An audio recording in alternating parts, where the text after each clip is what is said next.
Last night at 9 p.m. GMT, midnight Eastern Standard Time, and then I believe 5 a.m. GMT, we ended up getting an update for World War II that not only let the DLC go live for World War II, but also a massive change and overhaul to a lot of what we know in Call of Duty World War II. This was talked a little bit about last week whenever we got the Division overhaul update that would be coming out once again for today, but we ended up finally getting that update and patch going live. It was a little bit staggered though. Some people ended up getting the DLC and then the patch rolled out to everybody, so you had to re-download another patch and everything like that. So it was a little bit of a situation, but if you're jumping on for the first time now after say school or work, you'll end up seeing probably just a combination of the two, and it'll be at least a little easier instead of having to wait one out for the other after already doing one. So with that said, today though, I want to let you guys know about everything that did change within Call of Duty World War II as a result of this update, because again, there is a lot of stuff to talk about and a lot of things to really go over in detail, as some of the things that not only are massive, but a lot of things you may have missed. There's actually a lot of very cool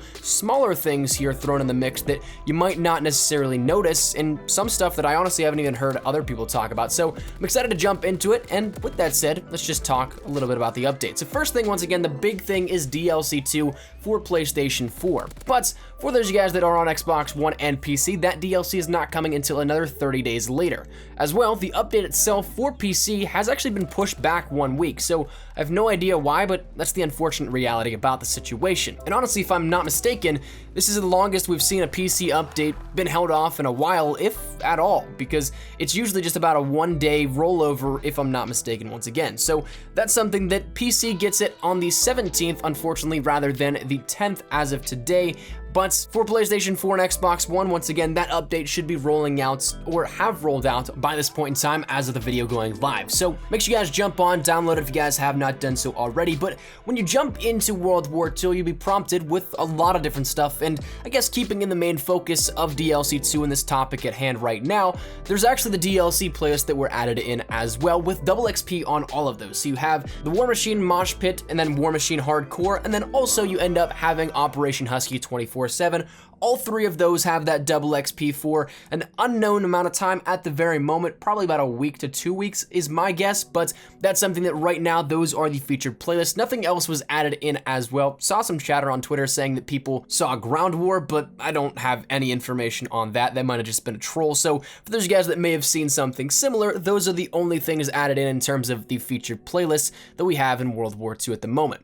You're also now, interestingly enough, defaulted to the feature tab instead of the standard tab whenever you go and look for a match. I'm not sure if that's intentional or not, but players may notice this, so keep that in mind. Now, again, kind of recapping something, but probably the biggest thing out of this in terms of non-DLC changes for this update was the Division overhaul system, because not to once again repeat from our video a few days ago, but there were some massive changes to how the game's core fundamentals work at the Division level. So it's a complete rework of how the abilities work with divisions, and such things include that you no longer have standard suppressors for airborne, bayonet for infantry, incendiary shells for shotguns, tactical knives for pistols. Those are all attachments now instead of having them tied down to a specific division, and new abilities are now in place of those for your division rankings. So as for the other things also included within divisions, you now have sharpshooter and the bipod for LMGs and snipers respectively. Those are now tied to the weapons, not the divisions. So for example, you can still have the sharpshooter ability with snipers, even if you have a sniper in, say, infantry division, or you can have a bipod on an LMG if you, say, have it in airborne. So that's no longer tied to the division as well. But as for the division reworks, once again, there are new attributes in the way of the division ranks because of how things shook up. So that said, infantry now comes with an additional primary attachment at level 1. At level 2, there's a bonus of a second pistol attachment and the ability to swap weapons faster, with a level 3 rank including less idle sway when aiming down sights, and a max rank attribute of moving faster while aiming. Airborne now includes the ability to fire guns while sprinting and diving, the ability to reload while sprinting, the ability to climb over obstacles faster and with no damage from falling, as well as being able to sprint faster over time. Armored now actually has a significant buff, and potentially it might be a main division now in meta play. We'll see how this one shakes up, but that now includes the ability to take significantly less explosive and fire damage. It gives you the immunity to shell shock and tactical equipment. It gives increased bullet penetration through surfaces and a greatly reduced flinch when shot. Mountain Division now now makes you invisible to enemy recon aircraft and hidden to streaks. It also hides enemy death locations and gives no name or reticle change when enemies aim at you, as well as offering silent movement. And a little PS with this one is you can now have suppressed SMGs in Mountain Division for those that really like the stealth play. I'm not personally a fan of it, but it is an option that we're now finally seeing after 6 months. Expeditionary now offers double lethal and tacticals with enhanced equipment as well as munitions to replenish from killed enemies and over time, plus improved tacticals and the ability to destroy war buildables, which is cool that we end up seeing a little bonus for war in my books. But then we also have the ability to paint enemies with equipment damage on the minimap, so very similar to espionage, but instead with equipment. Now the final division, that being resistance, offers your minimap indicator and scrambler for enemies. It also makes enemy movements easier to hear, kills and assists, grants an intel ping of nearby enemies, and then we end up seeing it's easier to spot targets as well as having increased minimap coverage. So there's a lot of stuff that is once again brand new, shaken up a little bit compared to what it was previously, but ultimately the division system overall is a massive change up for what we've seen in the past. Additionally, one thing that I found very interesting was that if you go and select your division when setting up your create a class, you actually don't have to unlock those divisions anymore if you don't have them unlocked. I usually end up keeping Expeditionary and Armored locked up because honestly I don't use them ever, but that said, whenever I went to go and take a look at this, they were all unlocked, so it doesn't seem like you're gonna have to use an unlock token anymore to end up getting these divisions unlocked in-game. Another thing that's just thrown in the mix here with the division rework is that you end up having unlimited sprint now. That's active for everybody. That's across the board. Once again, once this update is downloaded and installed on your console, you'll be able to sprint unlimitedly for the entirety of whatever match you're in. But again, like we talked about in that division rework and overhaul video a couple of days ago, the movement speed in general was decreased with sprint from I believe a 1.4 multiplier on the speed of your player down to a 1.3. So you do sprint a little slower, but you can now do it for much longer periods of time. Now the final thing we'll be talking about here in regards to, say, the DLC contents is that DLC basic trainings are free for everyone. There's no rank restriction here at these ones. You don't have to get to a certain rank. You don't have to have it as a division prestige. All you need to do is once again download this update and you have these new basic trainings in your repertoire of what you can add to your create a class. So Blitzkrieg once again allows you to take a 4th streak, but also allows that your streak can be earned via kills instead of score for a lesser price. And then Clandestine allows slain enemies to drop intel packs that reveal nearby hostiles with a bonus intel ping at the start of each life. So kind of playing into how the Resistance division has that 3rd tier of intel ping, that's what you'll be getting here with that one. And the next big thing you probably will notice is there's a lot of different changes with the HQ. There's a redesign entirely for that one. Right off the bat, you'll be loading into the HQ with a new intro with that. The loading screen is for the War Machine DLC, which is an interesting touch. I personally don't mind it, but it's essentially one big ad for players that don't have the War Machine DLC, but marketing wise, it's brilliant. Again, I don't really mind though, because it's more life than just a black screen and a World War II logo. But the HQ itself looks leveled and barren with a much more dark color scheme for this time around, and there's no real green grass. It's all muddied ground with dead grass and a lot of brown to be seen. And someone actually mentioned to me over on Twitter an interesting little theory. It looks like the HQ actually got attacked. Maybe still perhaps playing into the idea of the flak gun event coming for everybody, because personally, a lot of players, including myself, still have not even encountered this once, but it has been out there as a sort of rollout feature and maybe pushed by the wayside a little bit. So maybe that's coming back, but again, your guess is as good as mine. It also might be in conjunction with a new event that ends up happening, which for those wondering, to my knowledge, I'm unsure of when a new event will be coming. Again, I would imagine one coming up very shortly, because not only do we have a redesign of the HQ and everything like that, but we are due up for one with Shamrock and Awe ending. But as of recording this, I'd maybe say next week or the week after, hopefully not today, because, well, that'd be a little bit awkward because I'm recording this before any update goes live and I'm on campus literally all day, so I won't be able to make adjustments or videos here for it. But who knows, maybe by this time that this video goes live, a new event is actually started and new DLC weapons are out and about in the game. And actually, just to expand on that a little bit, I believe there are 4 new weapons actually seen in game challenges and in paint job emblems. So who knows? I guess we play the waiting game as of right now, but that's for me and not you watching. As of you watching this, you'll know exactly what happens. But additionally, even smaller things like the quick menu was redesigned in a sense that we see now Butcher in a brand new uniform, and once again, perhaps pertaining to a new event that may or not be live by now, but if it's not, my guess once again will be sometime next week or the week after that. That ends up being in line with what we've seen falling more so in the periods of the downtime for each event. For example, Winter Siege to Resistance was a 3-week layoff if I'm not mistaken, and then resistance to Shamrock and Awe was 2 weeks, but now Shamrock has only been done for 1 week, so it might be a little bit of a waiting game for that to equal out a little bit. But additionally, inside the headquarters, we got some really cool stuff as well. The biggest thing that I'm super hyped for is the paint shop, because it's now fully functional and you can create your own custom paint jobs for your weapons, with each different variants offering different attributes and different canvas sizes for that. So your base weapons might offer a little bit more in terms of what you can do compared to some variants.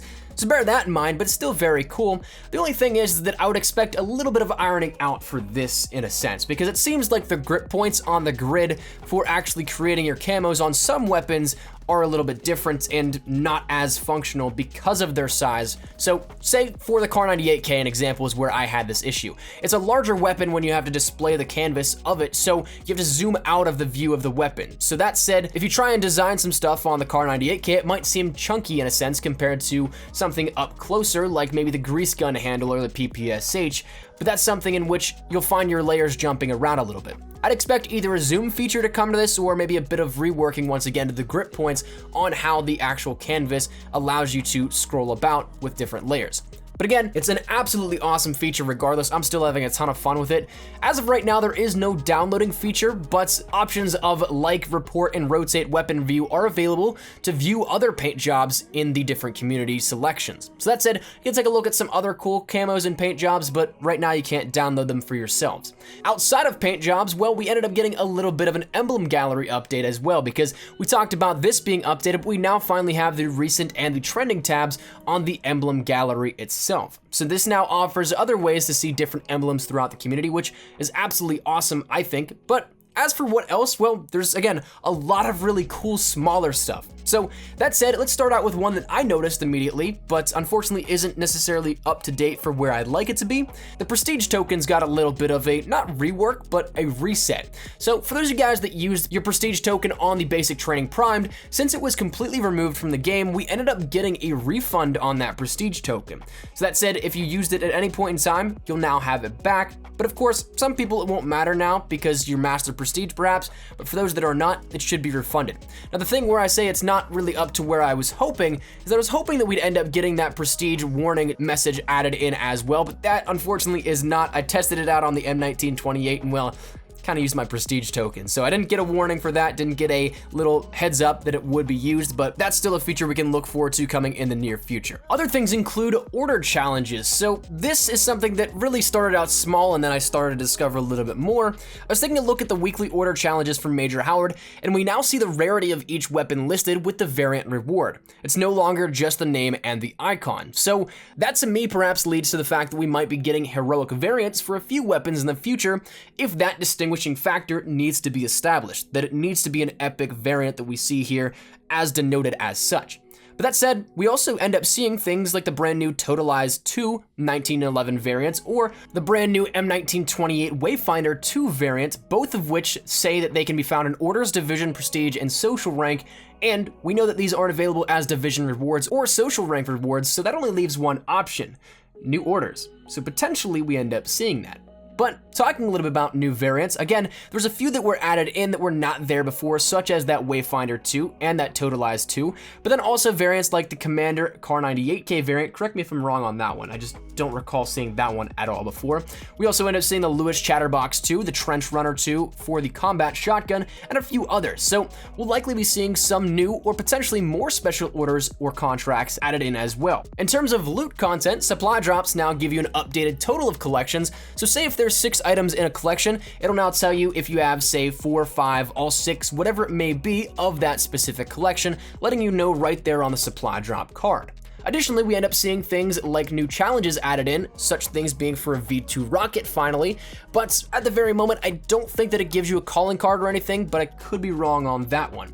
Another awesome thing that, again, I haven't heard anybody talk about is that if Reddit is correct on this one, apparently there's also now a 3rd and 4th prestige option for weapon ranks. So these will now give you the options to get specific challenges for various camos, such as a gold leopard camo for prestige 3, and then a gold cheetah camo for prestige 4. Now, I haven't seen anything in terms of what the gameplay looks like, but apparently the resulting challenges, at least for gold leopard, is 2 rapid kills 25 times with that weapon that you're prestiging. So we're gonna be able to unlock even more camos organically, and also in a little sense of not secret weapon camos like a chrome camo or anything like that, but it does offer a new way to unlock camos and progress your weapons in a sense that we haven't really seen before. So that's really cool. I actually really like this, and I'm definitely gonna be going for weapon prestiging now as a result. Additionally, we end up seeing things like Axis uniforms being available as well. More of those should have been added in at this point in time. And then we end up seeing things like the memory fix error being addressed, at least in phase 1 right now, they say. So there's gonna be more of a rollout to this, but if you have a memory fix error, that hopefully shouldn't be occurring all that much anymore, and then hopefully soon we end up seeing a complete end to that.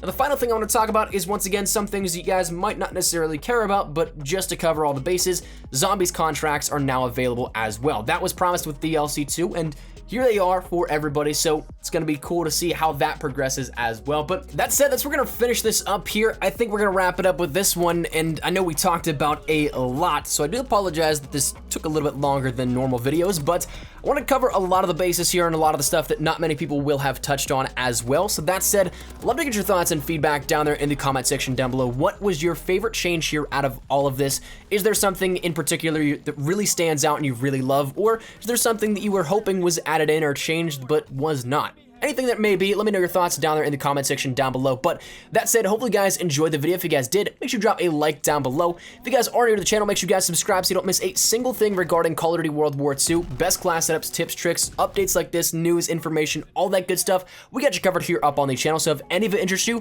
make sure you hit that subscribe button so you don't miss a single thing. And if you guys want to follow me over on Twitter, that's the best place to get connected with me outside of YouTube. Practically live on Twitter. So if you guys want to strike up a conversation, ask me a question, whatever it may be, link is down there in the description below.